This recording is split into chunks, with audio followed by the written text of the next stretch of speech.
नमस्कार प्रिय छात्र और छात्राएं, मैं जितेंद्र कुमार रावत अमन कंप्यूटर शॉर्ट हैंड सेंटर आपका हार्दिक स्वागत करता है।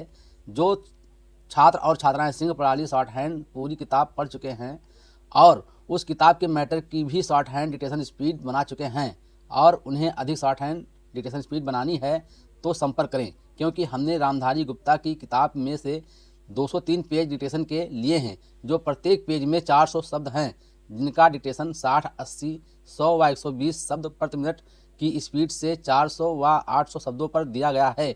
जो छात्र व छात्राएं विधिवत रूप से इन मैटरों का होमवर्क करके व्हाट्सएप पर चेक करा के अपनी शॉर्ट हैंड डिक्टेशन स्पीड बढ़ाना चाहते हैं या आउटलाइन प्राप्त करना चाहते हैं या शॉर्ट हैंड पढ़ना चाहते हैं तो संपर्क करें। मोबाइल नंबर 91 98 94 39 41, दूसरा है 700 790 52 75। अतः संपूर्ण पढ़ाई व्हाट्सएप पर वीडियो के माध्यम से कराया जाएगा। धन्यवाद। अध्यक्ष जी, किसी भी देश की विदेश नीति अपने में कोई स्वतंत्र नीति नहीं होती है, वरन वो किसी देश की आंतरिक नीति को स्पष्ट करती है। उदाहरण के लिए हम अमेरिका को ले सकते हैं। उसने अपने यहाँ अधिक अन्न पैदा किया और जब उसके पास अनाज फालतू बच गया तब वो अपने बकाया अनाज की बिक्री के लिए ऐसे देशों की तलाश करने लगा जो उधार पर माल ले सकते हों। किंतु हमारी आंतरिक नीति ने यह तय किया कि खर्चीले ढंग से सरकार चलाएंगे और स्वदेशी मुद्रा की कोई राशि हमारे पास नहीं बचेगी। हमने कर भी लगा दिए और मुद्रा प्रसार भी कर दिया। कुछ संकट पड़ने के बाद इस बात की आवश्यकता को नहीं समझा कि उस पैसे का कहीं अन्यत्र उपयोग कर सकें। श्रीमान, मुझे माननीय प्रधानमंत्री जी के इस कथन पर दुख होता है कि दुनिया के अमीर और गरीब देशों का अंतर लगातार बढ़ता जा रहा है। मैं उनसे ये पूछना चाहती हूँ कि भारत की विदेश नीति ने उस अंतर को घटाने की क्या कोशिश की है? क्या भारत सरकार ने कभी दुनिया की पंचायत में ये कहने की हिम्मत की है कि बालिग मताधिकार के आधार पर यूएनओ का चुनाव होकर एक संसद बनाई जाए? और क्या आप में यह देखने की हिम्मत है कि फौज के हिसाब से कर लगाकर एक विकास का खाता खोल दिया जाए? जो देश विकसित है उनके मजदूरों को 1 घंटा हमारे देश के मजदूरों के 100 घंटों के बराबर माना जाता है, क्योंकि उनके पास साधन है। इसलिए यह अंतर और भी बढ़ता चला जा रहा है। किसी देश के अंदर आंतरिक नीति में अमीरी और गरीबी का अंतर बढ़ता चला जा रहा हो और वो दुनिया के देशों में विद्यमान अमीरी और गरीबी के इस अभिशाप को समाप्त करेगा, ये समझ में आने वाली बात नहीं है। अब मैं आपका ध्यान एक और बात की ओर दिलाना चाहती हूँ। पूर्वी जर्मनी को मान्यता देते हमें परेशानी होती है, इसलिए कि शायद पश्चिमी जर्मनी को बुरा लगे, लेकिन पश्चिमी जर्मनी ने तो अपनी रक्षा का भार दूसरों पर छोड़ दिया है। उसने अपनी पूरी शक्ति इस बात पर लगा दी है कि अधिक से अधिक उत्पादन किया जाए।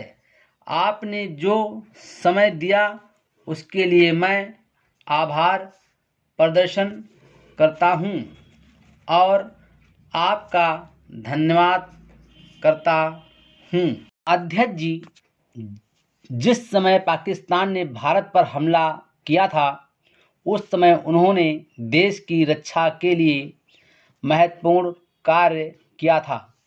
इसके साथ ही मैं मंत्री महोदय को यह भी स्मरण दिलाना चाहता हूं कि शायद उन्होंने इस पर ध्यान नहीं दिया कि इस बार जो राष्ट्रीय पुरस्कार मिले हैं उनमें रेलवे प्रशासन को केवल 2 ही प्राप्त हुए हैं, जबकि मैं ऐसा मानता हूं कि हमारी सेना के बाद अगर किसी ने युद्ध काल में सराहनीय कार्य किया है तो वो रेलवे प्रशासन अथवा रेलवे कर्मचारी और अधिकारी हैं।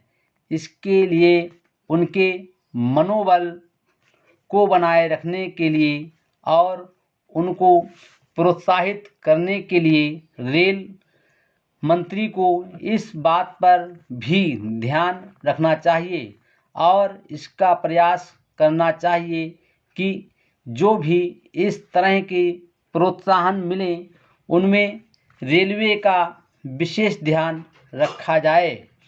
रेल मंत्री महोदय ने अपने वक्तव्य में भी रेलवे कर्मचारियों की प्रशंसा की है या उनको प्रोत्साहन दिलाया है, लेकिन ये प्रोत्साहन शांति काल में भी बना रहना चाहिए। रेलवे ने युद्ध काल में जो काम किया वह देश की रक्षा का महान उद्देश्य था, लेकिन उसके बाद देश के निर्माण में या गरीबी मिटाने के लिए जो युद्ध होता है उसमें भी प्रत्येक रेलवे कर्मचारी का मनोबल उसी तरीके से बना रहे, इसके लिए भी रेल मंत्री महोदय को कुछ कदम उठाने की आवश्यकता है। मैं ऐसा मानता हूं कि वो किसी भी तरीके से करें, उनका तरीका कुछ भी हो, लेकिन उनको यह करना चाहिए कि जितने भी रेलवे कर्मचारी हैं, जो भी रेलवे का मुनाफा हो उसमें वो साझीदार हों। चाहे आप उनको बोनस के रूप में कुछ दें, चाहे किसी और तरीके से दें, लेकिन हर वर्ग के रेलवे कर्मचारी को मालूम होना चाहिए कि यदि वो देश के निर्माण के संबंध में ठीक तरह से काम करेगा तो उसको पुरस्कार के रूप में या वेतन के अंश के रूप में अपने वेतन के अलावा पैसा मिलेगा। इसी प्रकार इस संबंध में मैं एक और सुझाव देना चाहता हूं। स्वतंत्रता के बाद रेल प्रशासन भारत सरकार का प्रशासन हो गया, लेकिन ये लोकसभा एक विशेष उद्देश्य को लेकर चुनी गई है। यह उस कार्यक्रम का एक नमूना ही है। गांधी जी ने जीवन के सभी पहलुओं पर प्रकाश डाला था। धन को स्वयं से व्यय करने के हक में थे। Full stop.